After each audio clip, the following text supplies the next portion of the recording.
سبا به داسې وایي نامعلومه خلکو مړ کو خې نه لګي په ځینو دا صفا خبرې مه کړه. بسم الله الرحمن الرحیم. ګرانو کتونکو عربستان مومند د کیمرامین اسدالله اجران سره ستاسو په خدمت کې حاضر. سلامونه مې قبول کړئ. د بل ډیوا د پاره مې پروګرام را جوړ کړی دی. احمد خان سایل صاحب را صاحب په بل ډیوا کې ملمه دی. دوی دا دویم پروګرام دی موږ سره او کمنټس کې راتم خلکو لیکلي چې را تاسو دوی سره بل پروګرام مو کوي. نو دوی خو خپل پیژنګری کړي دا کله نشانه پیژنګری څه کوي او کسانو ته سویل غواړي کوم مینوال خلک شي دي هغه هم دوی ته اجازه ته چې سوال غواړي هغه ویل شي. احمد خان صاحب سلامونه به قبول کړئ او بل زموږ د پروګرام په اړه کې او کوم مینوال چې تاسو زموږ دی هغه ته تاسو سویانه وغواړئ تاسو کولای شئ. وعلیکم سلام ربستان مومند او هجران مومند تاسو ډیره مننه چې یو ځلم زه بیا د دې جوګه کړم او په دې پروګرام کې موږ له دوباره مقرره کړله. زه اوریدونکو ته هم وایم او تاسو ټولو ملګرو ته دا وایم چې دا بله ډیوه ګورئ دا چینل هم لایک کوئ. دا خاص کر زموږ د ټولو مومندو د لیمزو دپاره د یو فخر خبره ده چې کم ورک شاعران دي کم دغه شاعران دي هغې را پیدا کړله او تاسو ته د هغوی کلامونه وخت په وخت وړاندې کوي او موږ د سامعینو کم مسافر یا نور د هغوی هم شکریه ادا کوو چې موږ بیا دومره یاد کړلو او موږ په دې پروګرام کې خو زه هغه خاطر وایي ستا سترګې زړې دي ما ته نوې دي تاسو ته نوې دی به چا نه یې اورېدلې. ښه سمې حالات سمې نصیب جوړوي سمې جانان سمې رقیب جوړوي او لکه پاره مې زړه قرار نه کوي هجر او غم مې په ترتیب جوړوي او عشق صداسې مرحلې له بوتلم اوس مې هم لرې هم قریب جوړوي او هر یو دستور چې د اغیار خوښوي ما د دې خپل وطن تعذیب جوړوي او ور وخت وایي راته نه رغېږي لا مې تیرې پسې طبیب جوړوي دا یو تپوس مې د جانانه وکړئ دا یو تپوس مې د جانانه وکړئ هر وخت په څه شي ما غریب جوړوي او بیلتون دې تل جوړوي ما احمد خان مقطع د عربستان سے بیلتون دې تل جوړوي ما احمد خان لکه خزان چې اندلیب جوړوي سمې حالات سمې نصیب جوړوي سمې جانان سمې رقیب جوړوي. به نور به درته د حالاتو مطابق ویم ځکه چې زه دا خو درته زاړه دغه ویل نور به د حالاتو مطابق وی خلق زما د زړه د درد او ارمان څه خبر دي خلق زما د زړه د درد او ارمان څه خبر دي دا چې په ما باندې تیریږي یاران څه خبر دي او بچی می وای چې اختر لمې جامې نشته دي بچی می وای چې اختر لمې جامې نشته دي هغه زما د غریبۍ او تاوان څه خبر دي او کارډ ورله جوړ کې خپل واړه بچی له عمر زیات کی کارډ ورله جوړ کې خپل واړه بچی له عمر زیات کی دا په کرسۍ پسې د مړه لیډران څه خبر دي او ځان صحیح ویل بسخاته جنازه تاوان شوه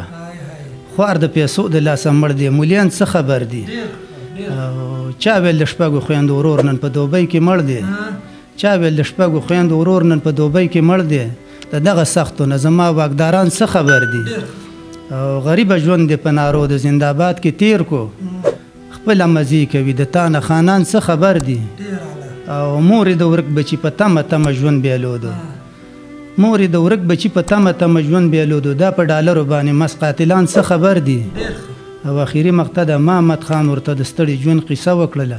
یار په خندا شو وایي زمونږ په شان څه خبر دي. دوه شعر دی وایي اسدالله اجران ته ډالۍ وایي چې راته وایي چې تصویر له موقع ګورو راته وایي چې تصویر له موقع ګورو خو د بل سره ښه غاړه غاټۍ ګرځي شاید دا به زما کم نصیبي وي یار زما دی او د بل په مرضۍ ګرځي. نعمت خان صاحب خواست به چې یو کلام راته واورئ. صحیح شو یار به خبره ډېره مننه. ښه وی درنه په سوال د یو څو ورځو زندګي غواړم ګناه مې څه ده د خپل جرم صفایي غواړم او زه د دې خپلې بېوسۍ به درته څه ووایم زه دې وجلی یم هم زه درنه معافي غواړم او پښتون پردي جنګونه ټول عمر په بیه اخلي د کابل جنګ له پېښور ښار نه سړي غواړم او دومره ساده یم هغه زما د مرګه تیر دی زه خپل قاتل نه خپل پر هر له دوایي غواړم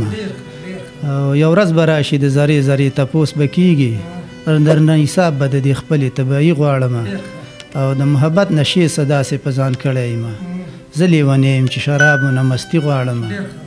او اخري کې مقطع ده ځان له د ځان او د جانان خبرې نه کوم زه احمد خان د خپلو لس ترجماني غواړم د حق خبرې مه کوه رښتیا خبرې مه کړه د حق خبرې مه کوه رښتیا خبرې مه کړه د ژوند نه به لاس وینځي دلته دا خبرې مه کړه او سبا به داسې وایي نامعلومه خلکو مړ کو سبا به داسې وایي نامعلومه خلکو مړ کو خې نه لګي په ځینو دا سپا خبرې مه کړه سبا به داسې وایي نامعلومه خلکو مړ کو خې نه لګي په ځینو دا سپا خبرې مه کړه او په خپله خاوره خپل اختیار چې نه وي نو غلامې تیارو کې به اوسېږي د رڼا خبرې مه کړه او افسوس چې د خپل کور مخې ته وایي راته څوک افسوس چې د خپل کور مخې ته وایي راته څوک نو زړه مې تشو تور د پښتونخوا خبرې مه کړه او اظهار د محبت چې دلته ونه کړي ګناه ده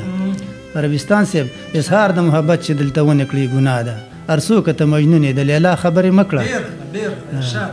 اظهار د محبت چې دلته ونه کړي ګناه ده هر څوک ته مجنون د لیلا خبرې مه کړه او جانانه دا دوه مخې پالیسي دې نوره پرېږده جانانه دا دوه مخې پالیسي دې نوره پرېږده رقیب سره د هر وخت په غلا خبرې مه کړه او د زړه په پرهرونو راله مه دوړوه مالګې نور بس راته د هغه بې وفا خبرې مه کړه او اخري کې مقطع ده ماتم د پښتنو په خاوره جوړ دی احمد خانه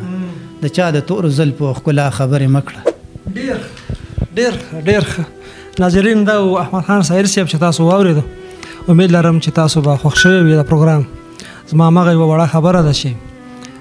د کمنټس په تمه یو زموږ د یوټیوب چینل دی بله ډیوه دا سبسکرایب کړئ ملګرو سره هم شیر کړئ زموږ په دغه نوم باندې زموږ پیج دی دا فالو لایک کړئ انشاءالله ولازم چې تاسو ته پکې ښایسته ښایسته پروګرامونه نشر کېږي او تاسو به یې اورئ مزه به ترې اخلئ څومره مسافر چې د ټول ته زموږ له طرف نه سلامونه اوس اجازه غواړم د کیمرامین اسدالله اجران سره عربستان مومن د الله په امان